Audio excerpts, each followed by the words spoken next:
Hi friends, ഒരു ദിവസം കഴിഞ്ഞാൽ നമ്മുടെ +1 +2 വാലുവേഷൻ ക്യാമ്പ് സ്റ്റാർട്ട് ചെയ്യാണ്. 3-ാം തീയതി മുതൽ. ആദ്യത്തെ ദിവസം വാലുവേഷൻ ഇല്ല, ആൻസർ കീ ഡിസ്കഷനും ക്വസ്റ്റ്യൻ പേപ്പർ അതുമായി ബന്ധപ്പെട്ട ചർച്ചകളൊക്കെയാണ് +1-ൻ്റെയും +2-ൻ്റെയും. പിന്നെ 4-ാം തീയതി മുതൽ വാലുവേഷൻ തുടങ്ങും. +1 ഇമ്പ്രൂവ്മെൻറ്റിൻ്റെ വാലുവേഷനാണ് ആദ്യം ഉണ്ടാവുക. പിന്നീട് +2ൻ്റെ വാലുവേഷനാണ്, അവസാനമാണ് +1ൻ്റെ വാലുവേഷൻ നടക്കുന്നത്. അപ്പോൾ കുട്ടികൾക്കുള്ള സംശയം, +2 വിദ്യാർത്ഥികളുടെ റിസൾട്ട്, SSLCയുടെ റിസൾട്ട് വന്ന ഉടനെ +2 വിദ്യാർത്ഥികളുടെ റിസൾട്ട് വരും. അപ്പോൾ റിസൾട്ട് വരുമ്പം +2ൻ്റെ മാർക്ക് മാത്രമല്ല, +1ൻ്റെ ഇമ്പ്രൂവ് ചെയ്തതിൻ്റെ മാർക്കും കൂടി കൂട്ടിയിട്ടാണല്ലോ വരിക.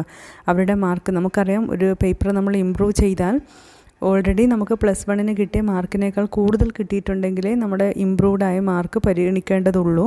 അല്ല, നമ്മൾ ഇമ്പ്രൂവ്മെൻറ്റ് എഴുതിയിട്ടും ഓൾറെഡി നമ്മൾ +1ന് വാങ്ങിയതിനേക്കാൾ കുറഞ്ഞ മാർക്കാണെങ്കിൽ അത് പരിഗണിക്കില്ല. ബെറ്റർ സ്കോറാണ് പരിഗണിക്കുക എന്ന് നമുക്കറിയാം. അപ്പോൾ ബെറ്റർ സ്കോർ കിട്ടിയ കുട്ടികൾക്ക് ആ മാർക്കും കൂടി കൂട്ടിയിട്ടാണ് +2ൻ്റെ മാർക്കും കൂടി കൂട്ടി നമ്മുടെ റിസൾട്ട് വരേണ്ടത്. അപ്പോൾ കുട്ടികളുടെ സംശയം, +2ൻ്റെ റിസൾട്ട് വരുമ്പോഴും മാത്രമേ ഈ ഇമ്പ്രൂവ്മെൻ്റ്, അതായത് ഇമ്പ്രൂവ് ആയിട്ടുണ്ടോ ഇല്ലയോ, +1 ഇമ്പ്രൂവ് ആയിട്ടുണ്ടോ ഇല്ലയോ നമ്മൾ അറിയുള്ളൂ. അതല്ലാതെ +1ൻ്റെ വാലുവേഷൻ ആദ്യം, +1ൻ്റെ ഇമ്പ്രൂവ്മെൻറ്റ് വാലുവേഷൻ ആദ്യം നടക്കുന്നുണ്ടല്ലോ. അപ്പോൾ വാലുവേഷൻ കഴിഞ്ഞ ഉടനെ +1 ഇമ്പ്രൂവ്മെൻറ്റിൻ്റെ റിസൾട്ട് പബ്ലിഷ് ചെയ്യുമോ, എന്നിട്ട് പിന്നീട് +2ൻ്റെ വാലുവേഷനും കൂടി കഴിയുമ്പോൾ എല്ലാം കൂടി കൂട്ടി +2 റിസൾട്ട് വരികയാണോ ചെയ്യുക. അപ്പോൾ +1 ഇമ്പ്രൂവ്മെൻറ്റിൻ്റെ റിസൾട്ട് സെപ്പറേറ്റ് പബ്ലിഷ് ചെയ്യുമോ എന്നൊരു സംശയം കുട്ടികൾക്കുണ്ട്.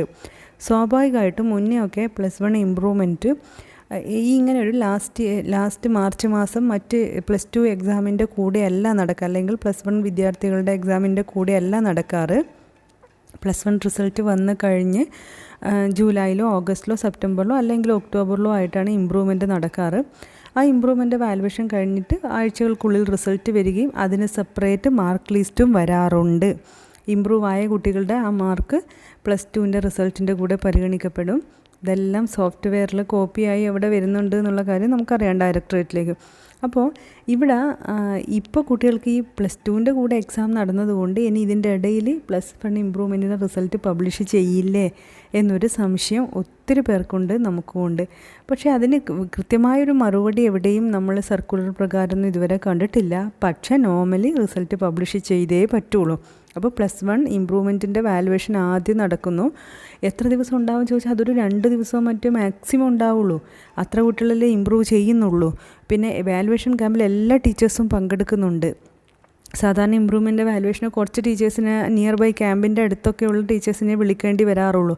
ഇതെല്ലാ ടീച്ചേഴ്സും നിർബന്ധമായും പങ്കെടുക്കേണ്ട ക്യാമ്പ് ആയതുകൊണ്ട് തന്നെ 2 ദിവസം, ഒരു 3 ദിവസത്തിനുള്ളിൽ എന്തായാലും ഇമ്പ്രൂവ്മെൻറ്റിൻ്റെ വാലുവേഷൻ അങ്ങ് തീരും.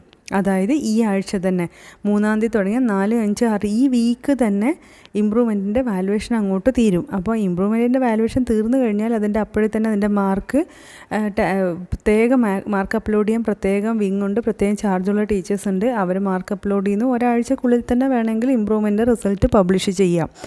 ഇമ്പ്രൂവ്മെൻറ്റ് റിസൾട്ട് വന്നു കഴിഞ്ഞാൽ നോർമലി ഇമ്പ്രൂവ്മെൻറ്റിന് റീവാലുവേഷൻ പ്രൊവിഷനുണ്ട്. നമ്മൾ പ്രതീക്ഷിച്ച മാർക്ക് കിട്ടിയിട്ടില്ല എങ്കിൽ റീവാലുവേഷൻ കൊടുക്കാനുള്ള പ്രൊവിഷനുണ്ട്. എല്ലാ എക്സാമിനും റീവാലുവേഷനുള്ള പ്രൊവിഷനുണ്ട്, എക്സെപ്റ്റ് ഡബിൾ വാലുവേഷൻ. അപ്പോൾ +1 ഇമ്പ്രൂവ്മെൻറ്റിനും +2നും റീവാലുവേഷനുള്ള പ്രൊവിഷൻ അവകാശമുണ്ട്. പക്ഷേ +2 ഡബിൾ വാലുവേഷൻ നടക്കുന്ന ഫിസിക്സ്, കെമിസ്ട്രി, മാത്സ് ഈ പേപ്പറുകൾക്ക് റീവാലുവേഷനുള്ള പ്രൊവിഷനില്ല. കാരണം ഓൾറെഡി ഡബിൾ വാലുവേഷൻ നടന്ന് മാർക്കുകൾ തമ്മിൽ നല്ല വേരിയേഷൻ, വ്യത്യാസം ഉണ്ടെങ്കിൽ ട്രിപ്പിൾ വാലുവേഷൻ, 3-ാമതൊരു വാലുവേഷനും കൂടി കഴിഞ്ഞിട്ടാണ് റിസൾട്ട് വരുന്നത്. പിന്നീട് അതിന് റീവാലുവേഷനുള്ള ഒരു അവസരം കൊടുക്കേണ്ട കാര്യമില്ല, റീവാലുവേഷൻ ചെയ്യേണ്ട സാഹചര്യം ഉണ്ടാവില്ല. അതുകൊണ്ടാണ് റീവാലുവേഷനുള്ള അവസരം ഇല്ലാത്തത്. അപ്പോൾ +2 ഫിസിക്സ്, കെമിസ്ട്രി, മാത്സ്, അതായത് കീമിൻ്റെ റാങ്ക് ലിസ്റ്റിന് പരിഗണിക്കുന്ന ഫിസിക്സ്, കെമിസ്ട്രി, മാത്സ് ഒഴികെ +2ൻ്റെ ബാക്കി എല്ലാ പേപ്പറുകൾക്കും റീവാലുവേഷനുള്ള പ്രൊവിഷനുണ്ട്. +1നും റീവാലുവേഷനുള്ള പ്രൊവിഷനുണ്ട്. +1 ഇമ്പ്രൂവ്മെൻറ്റ് എക്സാമിനും റീവാലുവേഷൻ കൊടുക്കാനുള്ള പ്രൊവിഷനുണ്ട്. 500 രൂപ കൊടുത്ത് നമുക്ക് സ്കൂൾ വൈസ് പ്രത്യേകമായിട്ടും സെപ്പറേറ്റ് ആയിട്ടും ഒക്കെ റീവാലുവേഷൻ കൊടുക്കാനുള്ള പ്രൊവിഷനുണ്ട്. അപ്പോൾ +1 ഇമ്പ്രൂവ്മെൻറ്റിൻ്റെ റിസൾട്ട് പെട്ടെന്ന് തന്നെ വരുമെന്ന് നമുക്ക് പ്രതീക്ഷിക്കാം, കാത്തിരിക്കാം. അങ്ങനെ തന്നെയാണ് നമ്മളൊക്കെ പ്രതീക്ഷിക്കുന്നത്. അല്ല, ഇനി വേറൊരു തീരുമാനത്തോടുകൂടി +2 റിസൾട്ടിൻ്റെ കൂടെയാണ് വരുക എന്നെങ്കിൽ അതും നമുക്ക് പിന്നീട് അറിയാൻ വേണ്ടി പറ്റും. അങ്ങനെയാണെങ്കിൽ പോലും +2 റിസൾട്ടിൻ്റെ കൂടെയാണ് +1 ഇമ്പ്രൂവ്മെൻറ്റ് റിസൾട്ട് വന്നതെങ്കിൽ പോലും നമുക്ക് നമ്മുടെ സെപ്പറേറ്റ് ഇമ്പ്രൂവ്മെൻറ്റിൽ വന്ന മാർക്ക് അറിയാനും റീവാലുവേഷൻ കൊടുക്കാനൊക്കെയുള്ള പ്രൊവിഷനുണ്ട്. എല്ലാ എക്സാമിനും റീവാലുവേഷനുള്ള പ്രൊവിഷനുണ്ട്. +1 ഇമ്പ്രൂവ്മെൻറ്റ് റിസൾട്ട് സെപ്പറേറ്റ് വരുമെന്ന് പ്രതീക്ഷിക്കുന്നു. അപ്പോൾ സ്വാഭാവികമായിട്ടും നമ്മൾ പ്രതീക്ഷിച്ച മാർക്ക് കിട്ടിയിട്ടില്ല എങ്കിൽ നമുക്ക് റീവാലുവേഷന് കൊടുക്കാം. അതിൻ്റെ റീവാലുവേഷനും പെട്ടെന്ന് നടന്നിട്ട് തന്നെ നമുക്ക് ഫൈനൽ റിസൾട്ട് കിട്ടും. ഇത് കൃത്യമായിട്ടുള്ളൊരു സർക്കുലറൊന്നും കിട്ടിയിട്ടില്ല. നമ്മുടെ ഒരു പ്രതീക്ഷ നോർമലി നടക്കുന്ന കാര്യം അറിയിച്ചു എന്നേ ഉള്ളൂ. ഒത്തിരി പേര് ഡൗട്ട് ചോദിക്കുന്നത് കൊണ്ട് ഇതിൽ നിന്ന് വ്യത്യാസപ്പെട്ട് ഇത് കേൾക്കുന്ന ആർക്കെങ്കിലും വിവരമോ അറിവോ കിട്ടിയിട്ടുണ്ടെങ്കിൽ തീർച്ചയായും വീഡിയോയുടെ താഴെ കമൻറ്റ് ചെയ്യുക. അതെല്ലാവർക്കും ഉപകാരപ്രദമായിരിക്കും. നോർമലി നമ്മൾ പ്രതീക്ഷിക്കുന്ന കാര്യമാണ്, നടക്കാറുള്ള കാര്യമാണ് ഇവിടെ അറിയിച്ചിട്ടുള്ളത്. റീവാലുവേഷനുള്ള പ്രൊവിഷൻ ഉണ്ട്. അതുകൊണ്ട് നമുക്ക് അർഹതപ്പെട്ട മാർക്ക് എവിടെയും നഷ്ടപ്പെടില്ല.